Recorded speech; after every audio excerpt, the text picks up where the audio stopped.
All right, so behind me, I don't know exactly where the camera is, but the Lexus is done. You guys didn't see a video on that, but we are on to the next project, which is going to be a much cooler project. We are going to be doing a 2022 Ram 1500. We're going to be doing a 4-inch zone lift kit on this one. The baby company or sister company to BDS, if you don't already know. And then we're going to be doing some 18-inch method wheels on some essentially 33-inch tires. This is going to be more of a overlanding build. The customer has already done some stuff to it. We got in the steps. He put the steps on though. He did a topper. So yeah, this is going to be more of an overlanding build. So no big crazy wide tires and wheels. But if you guys want us to do that, go ahead and hit our line. Whether it's on the internet or whether it's on social media. We have a website. We have everything. So stay tuned as we are going to knock this thing out over the weekend here. And hopefully everything goes good and we don't have any issues. So let's get to disassembly.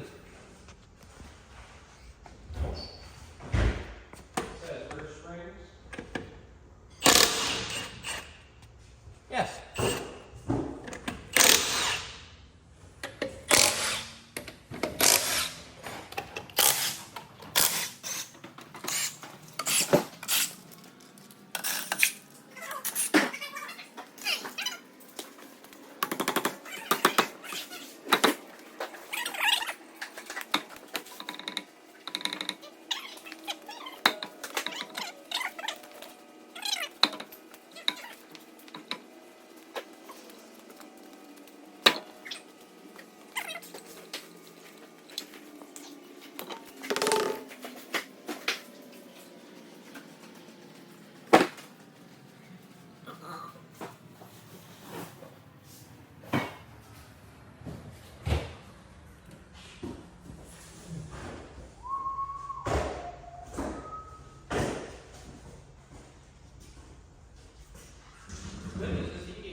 These wheels. All right, so very small update, but we're getting things done. The all 4 wheels are off the ground. We kind of separated everything according to where it needs to go. He is currently putting on the wheels and tires. It doesn't really matter if I show you guys, but what I did want to show you guys real quick is I do believe, if I'm correct, this little section right here that you can kind of see, it looks, I don't even know how you would explain it, but it looks like lanes almost. I believe that is the bead grip part of this. Correct. Which basically makes it kind of a knockoff bead lock. I think Method is the only person offering it at the moment. Like I said, they call it a bead grip. So basically just an imitation bead lock with probably like half the benefits. We've never personally used them, so this will be the first time I'm putting them to the test. Yeah, we'll just see how they go. I doubt that this customer is going to push it to the limit where it really, you'll see the difference. But who knows what he will push it to. So we're going to go ahead and get these tires mounted up and go from there. All right, so I just got back from getting some food. Now we are just kind of chugging away on the front end of this. The back end's pretty simple. I think almost all trucks are the same. Actually, no, that is an invalid statement. This truck is actually completely different than the normal trucks we do. So I will get into that in a little bit, but I'm going ahead and taking off just about everything up front. I haven't gotten too much of a good start on it. He has been working on mounting and balancing some tires, which is a little bit easier than what I'm doing, nonetheless. But as I was actually saying, the back end of this is completely different from what's normal because it is a 4-link system. I believe 4-link, technically a 5-link with that, but 4-link, with a coil spring. Most of the trucks we do are leaf springs, so obviously you just put a block in the back. But nonetheless, we will get it taken care of and we will knock it out. We have this vehicle for a couple days to take care of it, so I'm just going to go ahead and keep going at it. This is the first Ram we've done on a lift kit, especially on a zone lift kit. So I actually have to read all of the instructions, make sure I don't miss anything. Everything is kind of self-explanatory on the front of these, but again, you never want to just assume and then do some things and be like, oh crap, I need to do that. So just going to go ahead, read the instructions, and just take care of it from there, and this thing will turn out pretty good.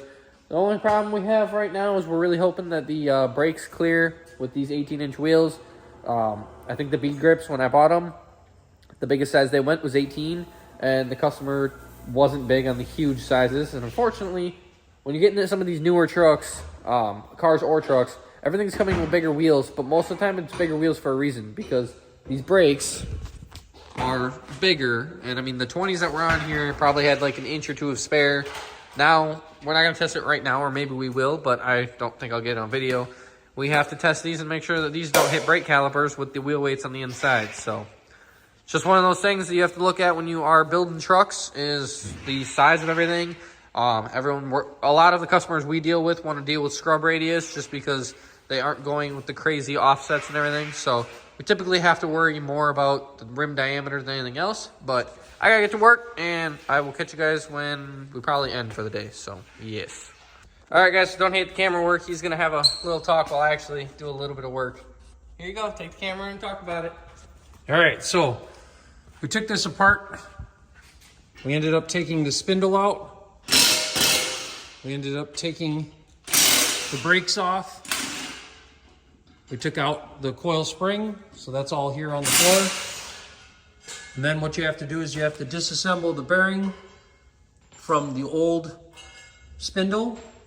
I leave everything kind of placed where it was before, so that way you know where it goes when you put it back onto the new one. So we'll see over here.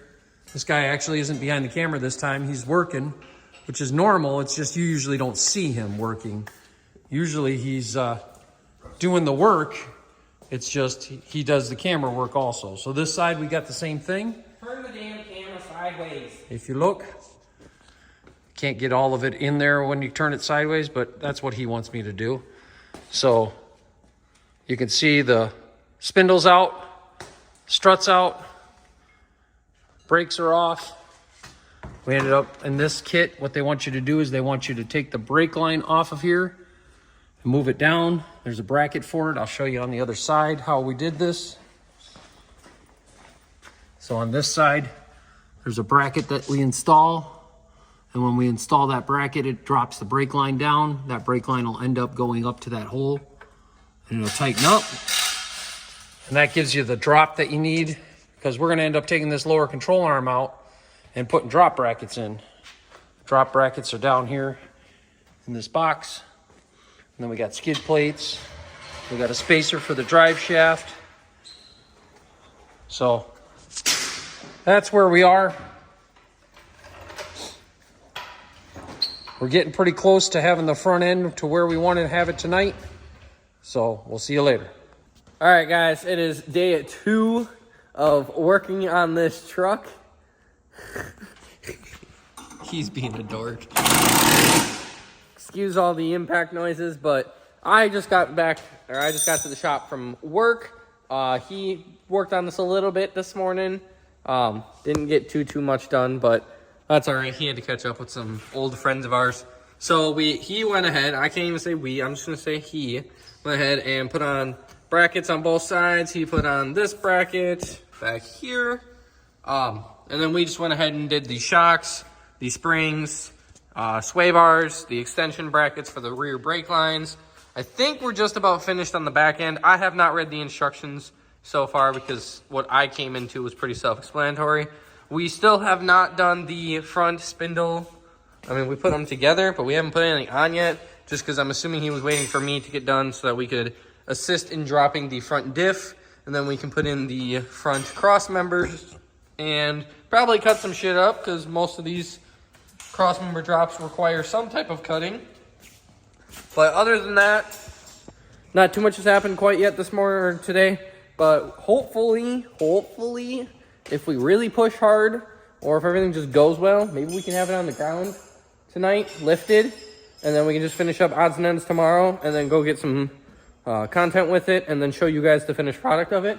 But overall, these are very weird because of the 4-link rear end. The 4-link rear end I'm only used to on Jeeps, which, again, it's a Mopar, Dodge, whatever product. Chrysler product, I think, is what they kind of push it towards. But it's just a little weird to see independent, or oh my god, not independent, but 4-link rear suspension on a truck. Most of them obviously have a sway. Oh my god, okay, never mind. You guys know what I'm talking about. I am like fresh off of way too many hours of work. So I'm just going to go ahead and start working and stop talking. And then we might be going to a car show tomorrow, so we'll see. We'll kind of depend on how far we get on this truck. So we might go and bring that and his Mustang to a car show tomorrow. But other than that, we got to get this thing finished up because we need this thing done by the end of the weekend. So I'm going to quit talking and get to work. All right, so here is day 3. This is basically our finish up day. Probably could have finished it last night, but it got pretty late. So as you can see, the whole front end is together. We did the front and rear cross member drops.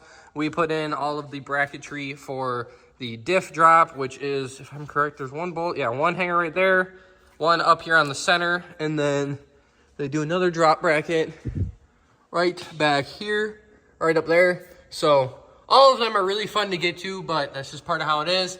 Then you have your sway bar drop. Again, none of this was custom powder coated because this customer just didn't really care for that. He just wanted it lifted so he can get a little bit more clearance when he goes off road.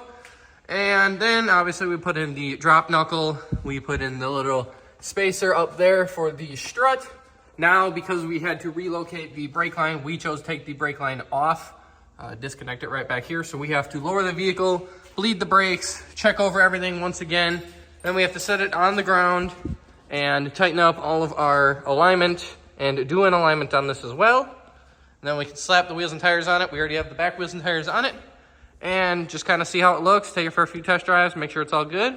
And then it should be ready to give back to the customer. So again, this was a 4-inch Zone Off-Road, which is the baby company to BDS lift kit. This wasn't anything special. I don't even think it was like an adventure series or anything. We just did slightly upgraded shocks, and that was about it. So if you guys want your vehicle built by us, hit us up, KB Auto Sports, 920-450-1172. We're located in Appleton, Wisconsin. We can ship parts everywhere. We can also obviously do your labor install jobs if need be.